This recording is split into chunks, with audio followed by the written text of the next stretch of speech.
Então nós vamos ler o que diz ali em João 16, no versículo 23. Diz assim: naquele dia vocês não me perguntarão mais nada.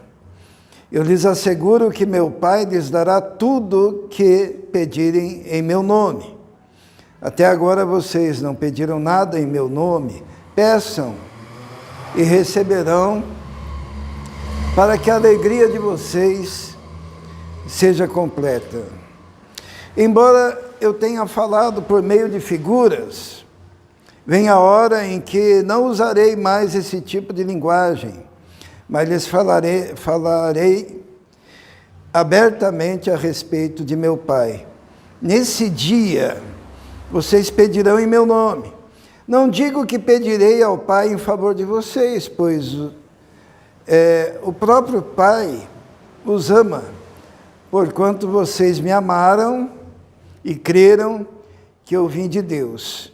Eu vim do Pai e entrei no mundo, agora deixo o mundo e volto para o Pai.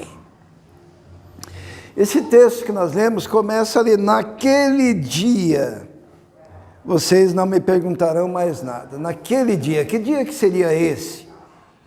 Naquele dia, Jesus está ali conversando com os discípulos, está falando que era necessária a sua morte, diz que ele iria ao Pai, porque se ele não fosse, ele não poderia mandar o Espírito Santo, o Espírito da promessa.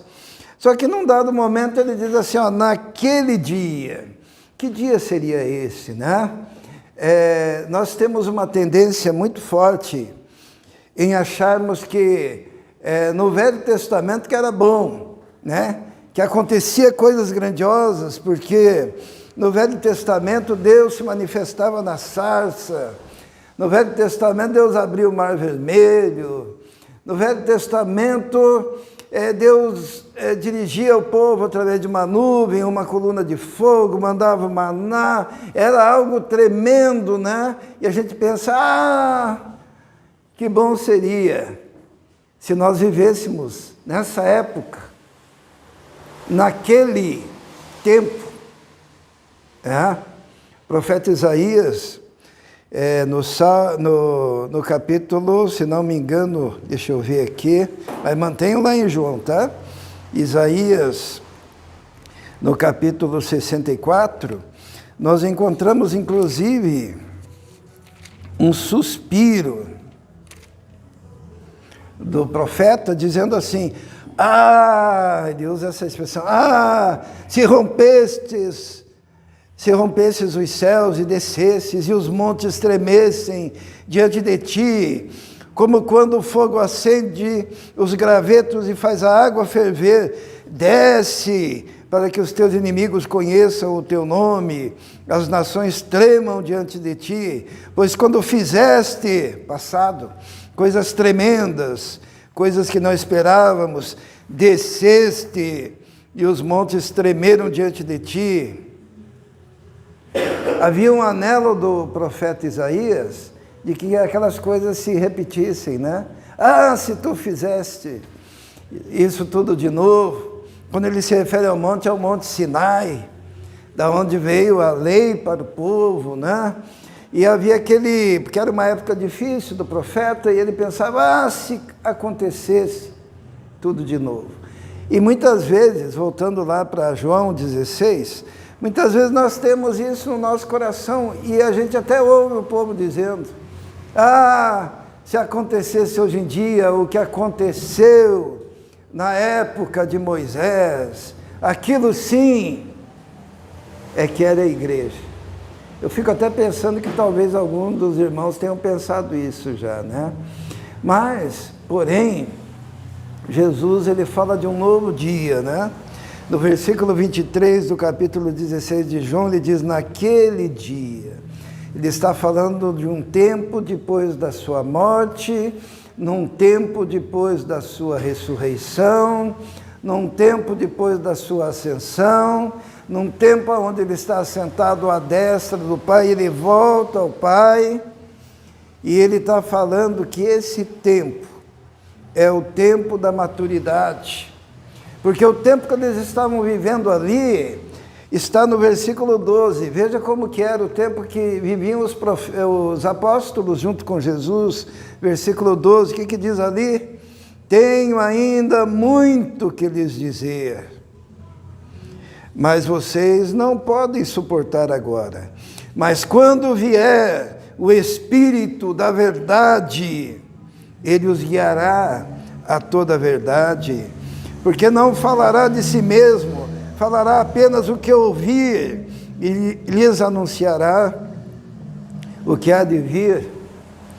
Ele me glorificará, porque receberá do que é meu e tornará conhecido a vocês. O que Jesus está falando? Está falando para os discípulos: olha, eu estou aqui, estou ensinando por figuras, estou ensinando por parábolas, como eu queria falar muito mais, como eu queria ensinar muito mais, como eu queria que vocês tivessem mais profundidade. Eu tinha muita coisa para dizer, mas vocês não podem suportar agora. Em outras palavras, isso significa que nós hoje, porque nós estamos na era do Espírito Santo, nós estamos na era da graça, o Espírito Santo já foi enviado a nós, nós estamos vivendo o quê? Dias melhores, dias que seriam dias da maturidade, dias em que nós podemos suportar ensinos mais profundos. Aquilo que Jesus não pôde dizer para os seus discípulos, para nós ele pode dizer através do Espírito Santo. Ora, o privilégio que é nós vivermos na época da igreja. E é inadmissível viver-se nessa era, viver-se nessa época, como se vivêssemos ainda no jardim de infância. Porque todo o Velho Testamento almejado por nós e a gente pensando como era bom lá. Vamos ver como é que aqueles que viviam lá pensavam. Vamos abrir lá em João, ou melhor, em Pedro, né? 1 Pedro. E nós vamos descobrir que os profetas do Antigo Testamento tinham uma percepção diferente. 1 Pedro, no capítulo 1, no versículo 10.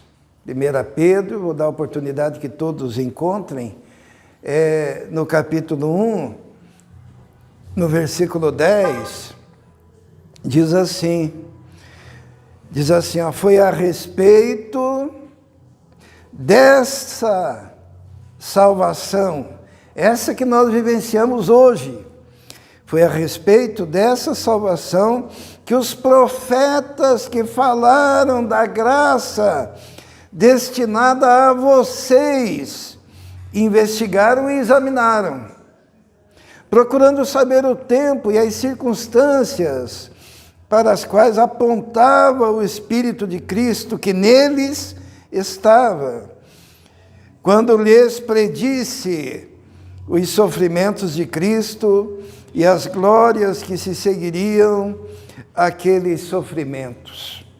A eles foi revelado que estavam ministrando não para si próprios, mas para vocês, quando falaram das coisas que agora lhes foram anunciadas por meio daqueles que lhes pregaram o Evangelho pelo Espírito Santo enviado dos céus, coisas que até os anjos anseiam observar. Os irmãos entendem o que está sendo dito por Pedro aqui? Está sendo dito que os profetas do Antigo Testamento falavam pelo Espírito de Cristo das coisas que iriam acontecer conosco hoje, nesse tempo. E eles investigavam, examinavam, queriam saber o tempo, as circunstâncias, tinham ansiedade por esse momento e olhavam de longe esse momento e desejavam ter o privilégio de participar desse momento. E quando eles pregavam e anunciavam, não era para eles, era para quem? Está escrito. Pedro diz, para vocês, para nós. Tá? E eles ansiavam por isso, eles não entendiam, eles viam como por espelho essas coisas. E tudo se cumpriu, está se cumprindo, e se cumprirá em nós. Olha o privilégio nosso, né? E até o apóstolo Pedro, ele termina ali essa perícope dizendo assim, coisas que até os anjos anseiam observar. No Antigo Testamento, enquanto os profetas estavam pregando, enquanto as coisas estavam acontecendo e o mundo estava sendo afunilado, a história, para chegar em Cristo, para chegar em nós, para chegar na igreja, os anjos estavam o quê? Eles anseiam observar, eles estavam observando como se fosse um espetáculo na expectativa de como o Todo-Poderoso faria para que todas as profecias se cumprissem em Cristo e depois desembocassem num povo chamado nós, chamado igreja. É muito difícil hoje nós vermos que não se prega a grandiosidade que é participar da Igreja de Cristo.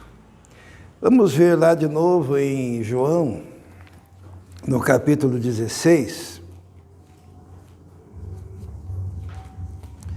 o que Jesus fala. Ele diz assim, algumas coisas interessantes, né? Temos que orar, né? Vamos pegar leve aqui. No versículo 23 do capítulo 16, diz assim, naquele dia, é o dia de hoje, tá? Naquele dia vocês não me perguntarão mais nada, eu lhes asseguro que meu Pai lhes dará tudo o que pedirem em meu nome. Jesus, ele diz, naquele dia vai ser uma relação que vocês devem ter um relacionamento tal de pedir em meu nome. E o Pai vai lhes dar o que vocês pedirem em meu nome. Isso daqui é muito mal entendido, né? Porque a gente pensa assim, poxa, Jesus nos deu uma carta branca, né? Mas vamos supor que a Bia autorizasse a Rosângela a usar o nome dela, tá? Usar o nome dela. Significa o quê? Que você iria fazer negócios usando o nome dela. Que tipo de negócio que você podia fazer? Né? Eu vim aqui, ó, em nome da Bia, eu quero meio quilo de cocaína. Hã? Imagine, quando você usa o nome de Jesus, não é assim que ele vai te dar tudo, não. Porque quem usa o nome tem a responsabilidade de cuidar daquele nome. Tá? Até eu acho uma banalidade as pessoas acharem que usar o nome de Jesus é um abracadabra, assim, né? Como é que faz nos desenhos animados? O alakazam. É só usar o nome, né? Quase é o gênio da lâmpada. Não. Você falar em nome de Jesus, você está dizendo que aquilo que você está fazendo, aquilo que você está falando, aquilo que você está pedindo, é algo que Jesus também pediria. Se você ora e pede algo que Jesus não pediria, esqueça. Você tem que pedir em nome do Senhor. Significa que você pede aquilo que Jesus pediria. Tá? E existem coisas que pedimos e que nós não estamos preparados, né? Tem uma história de uma menininha que queria muito um pônei, tá? Pônei, todo mundo sabe o que é, né? Bonitinho, pequenininho. E o pai dela disse assim, tudo bem, eu vou te dar um pônei, né? Mas você vai ter que aprender a andar nele naquela época, né? Muito tempo. Com toda a classe que uma moça deve ter, né? Para andar nesse pônei, cavalgar nesse pônei, né? Porque havia toda aquela etiqueta daquela época, né, e tal. Só que ela estava lá levando pônei e ela viu um cavalo pura raça, lindo, enorme, bonito. E ela chegou para o pai dela e disse assim, pai, eu não quero mais esse pônei. Eu quero aquele cavalo por sangue, né? Lindo, bem tratado, bonito. Eles eram fazendeiros.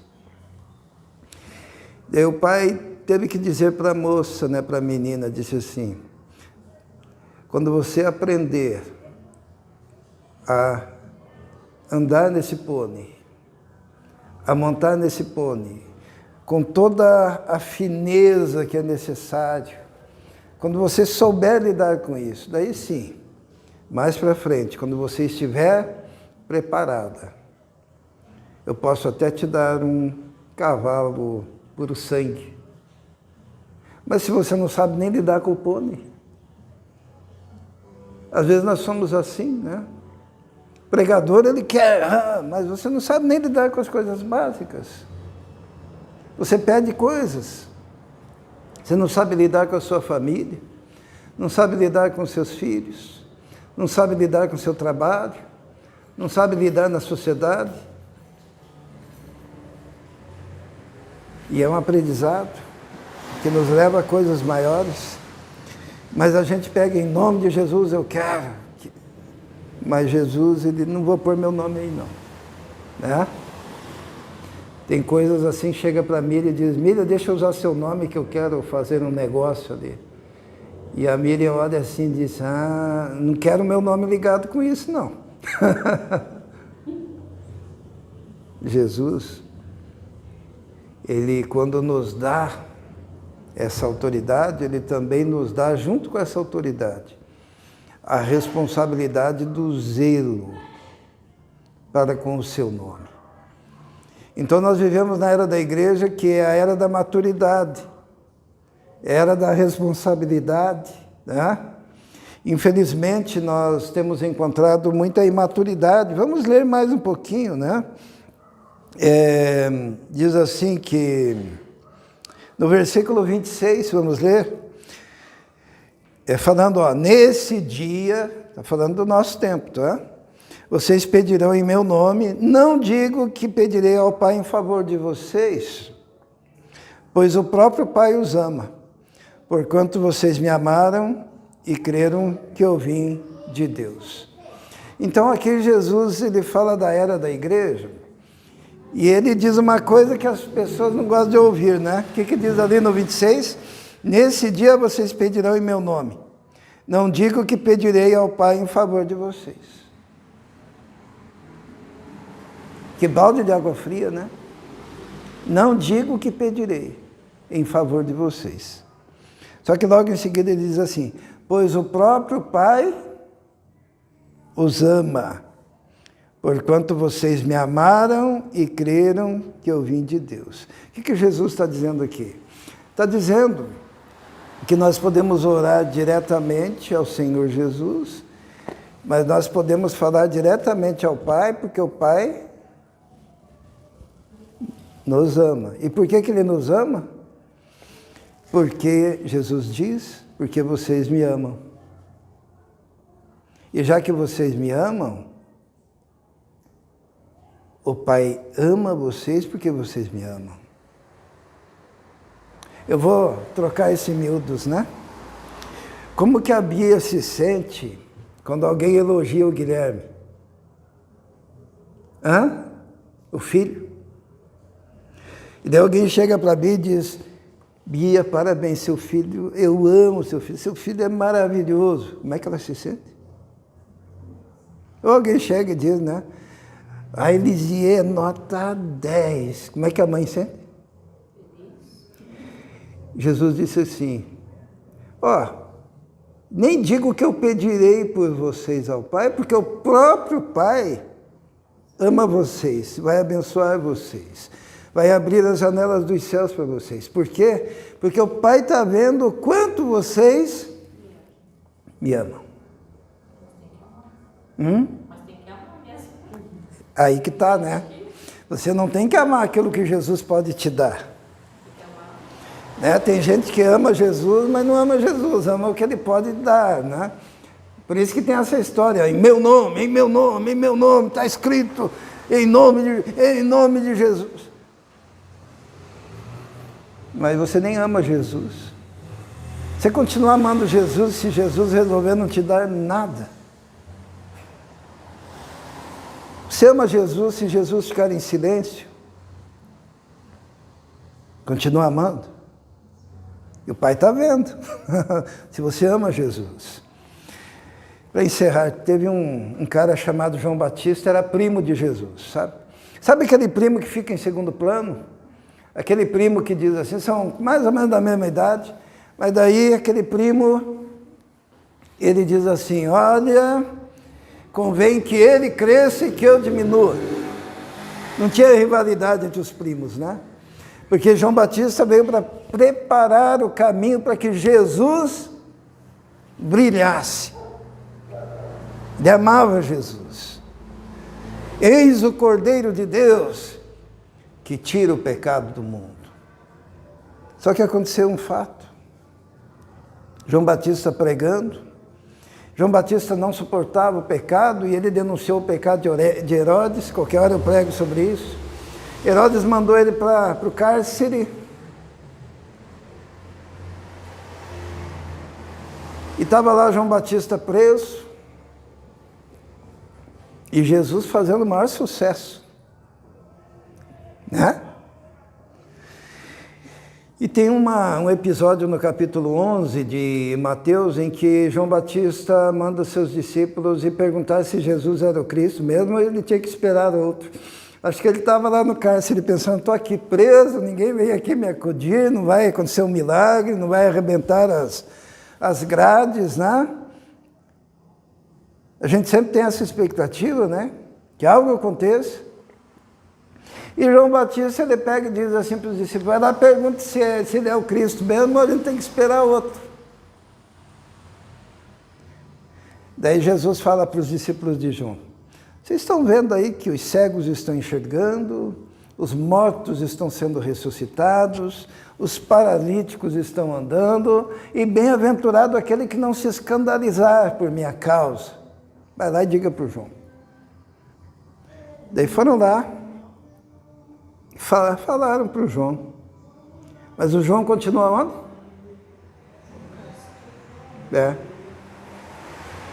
Talvez se João tivesse um relógio, ele ia pensar, deve estar chegando. Né? E sabe quem que chegou lá no cárcere? Chegou o verdugo, o carrasco. Tinha uma festa do lado, que era o aniversário da enteada do Herodes, porque ele casou com a cunhada, né? E tinha a enteada, que dançou. Ele estava bêbado, falou assim, até metade do meu reino te dou, né? Peça o que você quiser. Daí, Herodias falou assim, pede a cabeça do João Batista. Aí ele tinha falado, tinha que cumprir. Enquanto eles festejavam, foi lá o soldado. Ô João, põe a cabeça aí. Tchá! Pegou a cabeça e aquela festa foi regada a bebida, danças, e em cima da mesa uma bandeja com a cabeça do primo de Jesus. Sabe por que isso é importante estar ali? Porque esse ato de João de se manter fiel, mesmo quando Deus se cala, amando a Jesus, fez com que Jesus declarasse no capítulo 11 de Mateus: a lei e os profetas duraram até João, e de todos os homens nascidos das mulheres, nunca houve ninguém maior do que o João. Só que eu quero dizer para vocês que nesse novo tempo, o menor no reino é maior do que o João.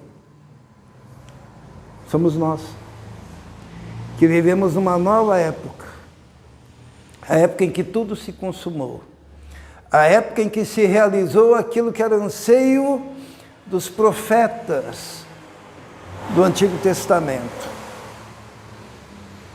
E hoje, se você ama Jesus, você pode chegar na presença do Pai confiadamente, sendo recebido pelo Pai, porque você ama Jesus.